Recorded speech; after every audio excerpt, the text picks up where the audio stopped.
Curtis, president here at Michigan International Speedway, and it's just 2 days after the Pure Michigan 400, and what a fantastic race that was. Kyle Busch winning, putting on a great show, 20 lead changes, just fantastic. I hope you were here, and if you weren't, you're going to want to be here next June on Father's Day when this complete track is repaved and we've got a whole new racing surface for these guys. It's going to be a great show. So anyways, what I want to do right now though is talk a little bit about what the repave entails. This is one of probably a series of podcasts we're going to do for all of you to keep you posted on what's going on here. So you're going to keep checking out mispeedway.com. We're going to post some of these podcasts, emails, newsletters, different things to keep you informed. But we're going to start today with why are we repaving? The last repave was 16 years ago in 1995. That's pretty good for the kind of winters we have up here. But I want to show you on the track. We get two kinds of cracks. We get vertical and horizontal cracks. And we're going to show you, we've been able to fill those and take care of them for the last 16 years with no issue. We could probably go another year or two, but it's getting really close to where we need to take care of things, and I want to show you why. Here's a horizontal crack, all right? Those are okay. We can keep filling those. Now you start to get some vertical cracks. Those are okay too. What happens is when you start to get a crack like this, and you get a chunk of asphalt. This is a pretty good size one. We've got some others that are about the size of my hand. We've got some that are bigger. Kind of this triangulation, circular thing going on. This is a potential pothole. And you can see the difference in color between the sealer that we've been using. Some of this is getting a little old, little brittle. You can see it's starting to be removed from the asphalt. It's done its job. It's held really good for 16 years. This is a little newer, so it's still okay. And don't worry about the fact that it hasn't come all the way up. That's all right. The problem is the fact that we just have this. So that's why we're being precautionary, maybe a year or two in advance. But you can see we can walk along here and there's all kinds of potential potholes like this. And we've just got to get to this track surface, get it done so we can keep having the great racing that we're having. And you're saying, is it going to change the racing at all? It's probably going to make the speeds a little bit faster. But right about here, about a lane and a half up off the apron, we have variable banking. Now, a lot of tracks have spent millions and millions of dollars to put in variable banking. We already had it, and we did not know it until we did a laser survey that collected 100 million points of data around this entire track. That's right, 100 million points of data. And we found out in all the turns that about a lane and a half up, we have a parabolic curve of banking. A lot of tracks, the turns are banked like this, just a straight angle. Variable banking is like this, so that the banking is a little bit more at the top than it is at the bottom. So what makes the racing so good on that?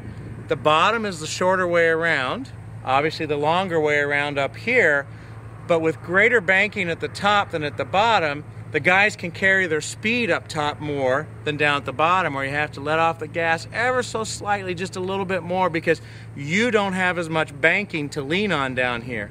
So the longer way around, you can stay on the gas, but you're going farther around the track. Down here, a little bit slower, but shorter distance. Should make it even, should make for great racing, should continue to be 3 and 4 wide like we saw on the Pure Michigan 400 and the hell of a good Sour Cream Dips 400 this year. That should not change at all. A little bit faster. So that's why we're doing it. Now we're going to start showing you all the things that are going into it.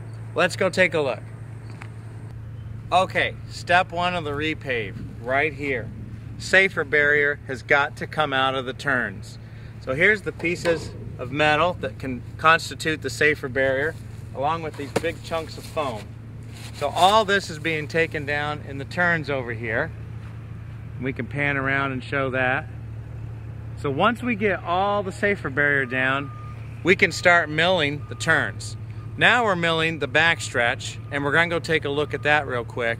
We're also going to do some really cool footage when we start milling the turns, because wait till you see what they have to do to keep the milling machine up in the 18-degree bankings. But for now, let's go show you what they're doing on the backstretch now that the safer barrier is coming down. It's kind of a race, Can they get the milling on the backstretch done before these guys get the safer barrier done? No pressure on these guys. They got to try and get this done before they're done so the turns are ready. It's kind of a race right here, just getting the paving done. So let's go take a look at the milling machine because it's pretty cool. All right, here we are where they're actually milling on the backstretch.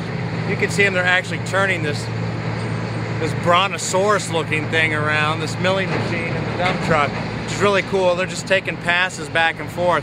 And we're gonna go take a look at what that looks like after they've milled it. You can see this machine behind me. We're taking off 3/4 of an inch. We're gonna replace it with 3 inches of new asphalt. So we're actually gonna raise the track up 2¼ inches higher than what it is right now, which is cool. We've already built the safer barriers and the walls to handle that. 5,575 feet of safer barrier are being taken down. 5,575 feet. And get this, 646,000 square feet of asphalt's being milled and gonna be replaced. So this is a massive project by no stretch of the imagination. It's gonna be quite the undertaking, which we've already started. All right, so here we are. The brontosaurus, as I like to call it, is getting ready to head back this way. I wanted to show you what the track looks like. This is the 3/4 inch that we're taking off. This is what the milled track looks like. Now they bring a sweeper truck along after they're done milling. Here's some of the millings. See right there. The sweeper truck will sweep it after it's milled, and then we're also going to bring a grader by that will pop off some of the stuff that looks like this. But you can see how deep some of our cracks went. And then here's that filler we were talking about down in the turns. It's just had its day, man. It's wore out. And this is on the straightaway here on the backstretch. So it's time. Goodbye, filler. Get out of here. So this is pretty cool. We're going to stay in touch with you guys, especially when we get in the turns and we do some milling down there. We'll also be here to show you another podcast and all the cool stuff when we start to put down the asphalt. And once we get the first lift, as they call it, which I call it a layer, they call it a lift, we're going to be able to take the pace car around and see how it feels. So we got some other really cool stuff to show you through this process. So that's it for this one. Hope you enjoy, hope you learned a lot. I feel like it's science time here at MIS. I feel like Mr. Science Head or engineer or something. But anyways, thanks for watching. See you guys again later.